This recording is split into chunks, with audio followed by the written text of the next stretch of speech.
Hi friends, போன வீடியோவில் நம்ம ரெசின் கிட் வந்து ஆர்டர் பண்ணியிருந்தோம். அதோட மெட்டீரியல்ஸ் எல்லாத்தையுமே நம்ம ரிவ்யூ மாதிரி பார்த்தோம். இந்த வீடியோவில் நம்ம வந்து ஃபஸ்ட் டைம் செஞ்சு பார்த்தா ரெசின் வந்து எப்படி செய்கிறதுன்னு சொல்லிட்டு பார்த்தோம். ஃபஸ்ட் டைம்னால கொஞ்சம் கன்ஃபியூஷனாக தான் இருந்துச்சு. சில இடத்துலலாம் கிளிப்பிங்ஸ் எடுக்கவே மறந்துட்டேன். இருந்தாலும் எப்படி செய்கிறேன்னு சொல்கிறேன், நீங்களும் பாருங்கள். உங்களுக்கு பிடிச்சிருந்தா லைக் பண்ணுங்கள். ஃபஸ்ட்டு வந்து எனக்கு வந்து போட்டிருந்த ரெசின் அண்ட் ஹார்ட்னரில் வந்து 2:1ங்கிற ரேஷியோ போட்டிருந்துச்சு. அப்போ நான் வந்து மெஷரிங் கப்லேயே எடுத்துக்கிட்டேன்.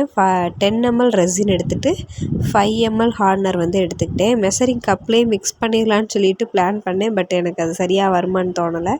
அதுக்கப்புறம் மறுபடியும் அந்த கப்பு கொடுத்துருப்பாங்க பார்த்தீங்களா, நம்மளுக்கு யூஸ் அண்ட் த்ரோ கப்பு, அதில் மறுபடியும் ட்ரான்ஸ்ஃபர் பண்ணிவிட்டு நான் வந்து மிக்ஸ் பண்ண ஆரம்பித்தேன். இந்த க்ளவுஸ் யூஸ் பண்ண சொன்னாங்க. ஆனால் என்னால் ஒரு 5 மினிட்ஸ்க்கு மேலே அந்த க்ளவுஸை வந்து போடவே முடியல. சுத்தமாக ரொம்ப வேர்க்க ஆரம்பிச்சிருச்சு. அது மிக்ஸ் பண்ணுற டைமிங் மட்டும்தான் நான் க்ளவுஸ் யூஸ் பண்ணினேன்.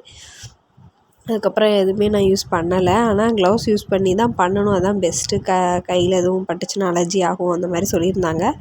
பட் நான் வந்து கொஞ்சம் கேர்ஃபுல்லாக யூஸ் பண்ணிக்கலான்ட்டு யூஸ் பண்ணலை. பட் நீங்கள் வந்து க்ளவுஸ் வந்து யூஸ் பண்ணிக்கிங்க. அடுத்து நம்ம வாங்கியிருந்த ஹார்ட் ஷேப் மோல்டில் வந்து நம்ம மிக்ஸ் பண்ணி வச்சுருந்த ரெசினில் நான் வந்து அப்ளை பண்ணிக்கிட்டேன். பார்த்திங்கன்னா பபுள்ஸ் நிறையா வரும்னு சொல்லியிருந்தாங்க. எனக்கு வந்து நான் வந்து 2 பேட்சாக எடுத்துக்கிட்டேன். ஃபஸ்ட்டு ஒரு 15 ml, நெக்ஸ்ட்டு ஒரு 15 ml எடுத்துக்கிட்டேன். ஃபஸ்ட்டு 15 ml எடுக்கும்போது கொஞ்சம் லைட்டாக நான் மிக்ஸ் பண்ணும்போது எனக்கு லைட்டாக பபுள்ஸ் வந்துச்சு. ஆனால் கொஞ்சம் நேரத்தில் கிளியர் ஆயிடுச்சு. பெருசாக ஒன்றும் அது தெரியலை.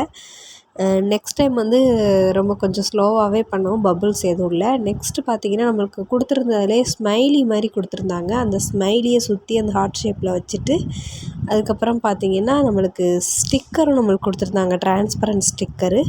அதையும் இது கூட ஆட் பண்ணி நம்ம வந்து முடிச்சாச்சு. ஃபைனலாக இதை வந்து ஒரு பாக்ஸுக்குள்ளே வச்சு செக்யூர்டாக வச்சாச்சு. இப்போ 24 ஹவர்ஸ் வந்து நோ டச்சின்னு சொல்லி தான் சொல்லியிருந்தாங்க. பட் வந்து நம்ம ஃபஸ்ட் டைம் செய்கிறனால ஒரு ஆர்வம் தாங்காமல் நம்ம ஓயாமல் ஓப்பன் பண்ணி பார்க்குற மாதிரி தான் இருந்துச்சு. இப்போ இன்றைக்கி ஈவினிங் தான் நான் அதை ஓப்பன் பண்ணி பார்த்துருக்கணும், இல்லைன்னா நாளைக்கு மார்னிங் ஓப்பன் பண்ணணும். பட் நான் இன்றைக்கி இப்போ ஆஃப்டர்நூனே எடுத்தாச்சு. ஸோ வந்து 16 ஹவர்ஸ்க்குள்ளே நான் எடுத்துகிட்டேன். கொஞ்சம் லைட்டாக ஃப்ளெக்சிபிள் இருக்க மாதிரி தெரியுது. ஒருவேளை 24 ஹவர்ஸ்க்கு அப்புறம் நம்ம எடுத்து பார்த்தோம்னா நல்லா ஸ்ட்ராங்காக ஹார்டாக இருக்கும்னு நினைக்கிறேன். பட் லுக் வைஸ் வந்து ரொம்பவே சூப்பராகவே இருந்துச்சு. நம்மளுக்கு வேணுங்கிற சைஸில் நம்ம செஞ்சுக்கலாம். அந்த திக்னஸ்ஸு தின்னலாம் எனக்கு ரொம்பவே பிடிச்சிருந்துச்சி. இது கொஞ்சம் டிரான்ஸ்பரண்ட்டாகவும் செஞ்சிருந்தோம். நெக்ஸ்ட் டைம் வந்து நம்ம கண்டிப்பாக வேறு கிளிட்டர்ஸ் அதெல்லாம் யூஸ் பண்ணி நெக்ஸ்ட் வீடியோஸ் வந்து நான் போஸ்ட் பண்ணுறேன். உங்களுக்கு இந்த வீடியோ வந்து பிடிச்சிருச்சுன்னா மறக்காமல் லைக் அண்ட் ஷேர் பண்ணுங்கள். மறக்காமல் நம்ம சேனலை சப்ஸ்கிரைப் பண்ணிடுங்க. தேங்க்யூ.